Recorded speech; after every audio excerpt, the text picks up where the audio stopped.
Meu nome é Guga Stocco e nesse episódio a gente vai falar sobre regulamentação. Como é que a gente consegue que o governo possa acompanhar essas inovações? E aí a gente vai explorar muito o termo Regulatory Sandbox. Poxa, o que é isso? Vamos entender e ver como que isso pode ajudar muito, não só as empresas, mas principalmente os governos, para que a gente possa surfar essa onda. Então vamos lá. Primeiro, com essa mudança toda, lembra? Como eu disse para vocês, relembrando que em 2025 a confluência de tecnologias, quando você mistura duas tecnologias, você cria uma terceira tecnologia completamente diferente que geram novos modelos de negócio e novos impactos para a sociedade. E quando isso acontece, você tem que regular isso. Tá? É importante, a regulamentação não é um negócio ruim. O que é ruim é uma regulamentação do século passado atuando hoje, impedindo com que o país cresça e que as empresas cresçam também. Então a gente tem muitos problemas hoje, porque deve ter leis hoje de 1900 que a gente tem que seguir. Eles têm burocracias, como por exemplo um cartório, que hoje no mundo digital isso é praticamente inadmissível. Então a gente vai ter que falar o seguinte: poxa, como é que a gente faz com que o governo possa acompanhar tudo isso e possa proteger o cidadão do que está vindo? Eu vou dar um exemplo prático para vocês. Quando a gente fala hoje sobre Lei de Proteção de Dados, a LGPR, que seguiu o GDPR, lá do europeu, ele fala o seguinte: olha, você é o dono do seu dado, você cliente, e você que determina para quem você manda o seu dado. Então isso é um grande avanço, porque quando você tem um dado dentro do banco, o banco fala que o seu dado é dele. E o que a lei diz é não, que o seu dado é seu, não da empresa. Só que isso causa um pepino. Pelo seguinte: quando a gente vem no Brasil, que empresa aqui no Brasil tem 500 pessoas com mestrado em Machine Learning e doutorado em Deep Learning? Não tem, certo? Mas o Google tem, a Tencent tem, o Facebook tem. Então, na verdade, com esses talentos que essas grandes Big Techs têm, eles conseguem construir produtos fantásticos.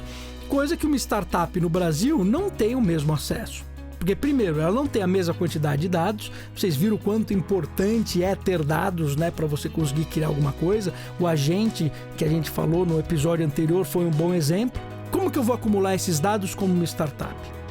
Eu não consigo, porque eu tenho que fazer um produto tão bom, para que o cliente entregue o dado para mim, e eu não consigo fazer isso porque no Brasil eu não tenho profissionais suficientes para isso, e nem educação suficiente para isso, e nem um ambiente regulatório bom para isso, com isenção de impostos e coisas do gênero.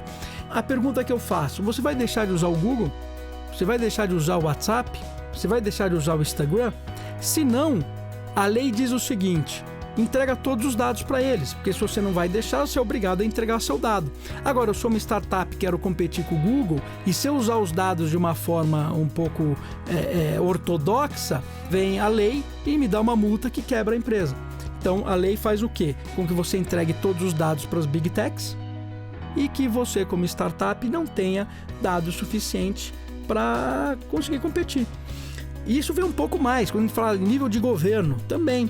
Você acha que vai ter um carro autônomo chinês nos Estados Unidos? Ou um carro autônomo americano na China? O carro autônomo puxa dados, tudo que existe ao redor. Se você tem um carro chinês nos Estados Unidos, os Estados Unidos perdem a soberania nacional, porque todos os dados vão ser captados por um outro governo, que é o governo chinês, e vice-versa. Então esse tipo de discussão é uma discussão que no Brasil você não tem nem com quem discutir, porque está tão longe do setor público e de regulamentações, etc., que, poxa, você não tem como discutir isso. E aí você vem uma lei que proíbe ainda o uso de dados, de uma forma extremamente despótata e etc., que faz com que simplesmente seja mais fácil entregar todos os dados para o Google e para o Facebook, porque eles são muito bons em desenvolvimento de produto. Se a gente começa a entrar num outro ponto, por exemplo, do Uber. O Uber não existia há 5 anos atrás. E o Uber, ele tira carros da rua. A gente não pode falar que o serviço é ruim. Ele gera empregos, ele tem um serviço melhor, uma série de coisas. Poxa, como é que eu faço para que o Uber funcione no Brasil? Como é que eu regulamento esse tipo de serviço? E melhor, como que eu regulamento esse tipo de serviço? E faço mais, e ainda incentivo a economia local a criar competidores do Uber. Para que você tenha esse tipo de agilidade, você tem que fazer o quê? Você tem que permitir que as fintechs, que as techs de uma maneira geral, criem seus produtos. E quando elas criam os seus produtos, ela coloca esse produto no ar, funcionando de uma forma controlada, isso que a gente chama de Regulatory Sandbox. O que é isso? Sandbox é onde as criancinhas brincavam lá, o banquinho de areia, então ele é um local monitorado, você lança isso, permite que as empresas façam tudo isso e você vai regulando, conforme vão acontecendo os problemas. Então você faz uma regulamentação inicial até onde você consegue fazer os seus assumptions, né? E entender aquilo que pode acontecer, mas depois você fica olhando para aquilo e vai regulando. Então o Regulatory Sandbox nada mais é que um ambiente vivo de leis, que permite que você coloque essas novas tecnologias, esses novos modelos de negócio e você passe a regular da melhor forma, sem prejudicar as pessoas, sem prejudicar as empresas e criando mecanismos que aumentem a competitividade das empresas locais. Então, se a gente tivesse um Regulatory Sandbox para dados no Brasil, eu diria até para você o seguinte: tem que coletar todos os dados sim, de todo mundo, 100%. Só que você tem que separar o dado da identidade. Eu, Guga, falo, olha, eu vou permitir que você use a minha identidade em cima dos dados, não os meus dados. Meus dados vão estar disponíveis.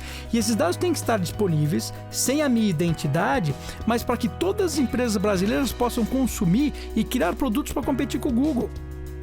É a única forma. Se você proíbe que esses dados se não fiquem juntos num lugar só, o que acontece? O Google vai ser dono de tudo, a Tencent vai ser dono de tudo e game over, acabou, ponto final. 2025 não tem mais o que brincar. São decisões que têm que ser tomadas agora que... Qual que é o maior problema de todos? O maior problema é uma coisa que às vezes a gente tem, não no sentido pejorativo, né? Mas quando a gente fala de ignorância, o que é ignorância? É você não conhecer um determinado assunto. Todo mundo é mais ignorante do que não ignorante, porque tem muito assunto no mundo que você não conhece. O problema é quando a pessoa não conhece, ela está usando o pensamento do século passado, então ela tem certeza que o que ela está fazendo está correto para 1980, não para 2025, e ela luta com todas as suas forças em cima de uma ignorância. E aí você não consegue evoluir como país e você não consegue evoluir também como empresa. Só que antigamente, século passado, a gente competia, né? Principalmente com os seus competidores locais, né? Alguns globais, mas principalmente com os locais. Produto digital é produto global por natureza. O Uber é o mesmo no mundo inteiro, o Google é o mesmo no mundo inteiro, o Facebook é o mesmo no mundo inteiro, né? O WeWork é o mesmo no mundo inteiro. Então não adianta a gente vir aqui, né, e querer tapar o sol com a peneira. Então a necessidade do Regulatory Sandbox é uma necessidade importantíssima e precisa começar com isso hoje, tá? Não é amanhã, é hoje. Você precisa permitir que a inovação aconteça e você precisa proteger as pessoas dessa inovação.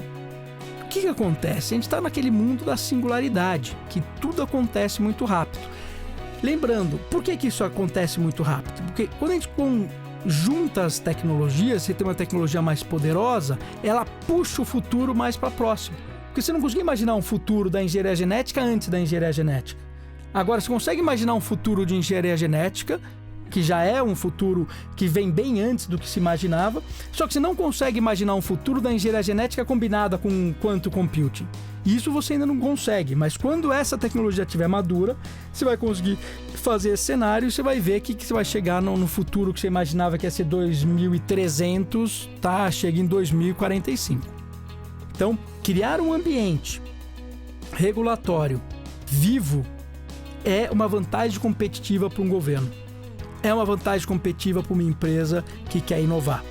E aí você precisa garantir que você tenha isso. Então, eu diria que ao invés de a gente ficar aí criando com sindicatos, discutindo o futuro do emprego, se aquele emprego vai existir, que a gente não pode eliminar o papel, porque se eliminar o papel, a empresa que faz papel vai ter problema, a gente é que está criando o Regulatory Sandbox, permitindo que a inovação aconteça, não que nem a própria lei de proteção de dados, que se você usar o dados vai ter uma multa de 50 milhões. Quer dizer, não faça inovação.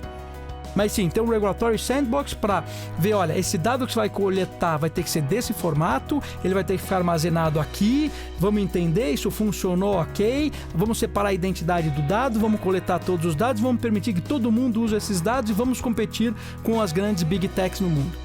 Aí a gente está falando de uma política muito legal, uma política muito interessante. Então, o Regulatory Sandbox foi roubado do mundo de tecnologia, onde você cria os seus ambientes de sandbox para que você possa testar tecnologias e combinar antes de você colocar ela em produção. Então, o sandbox nada mais é do que isso. Então, por que não fazer isso de forma regulatória também? Até para terminar, a gente tem que ter sempre em mente que a gente ainda vive com instituições do século XIX, que tem um mindset do século XX, só que estamos falando de tecnologias do século XXI. A regulamentação vai ter que pular para o século XXI o mais rápido possível, porque se isso não acontecer, a velocidade com que as coisas estão indo, a gente como país pode ficar para trás muito rápido.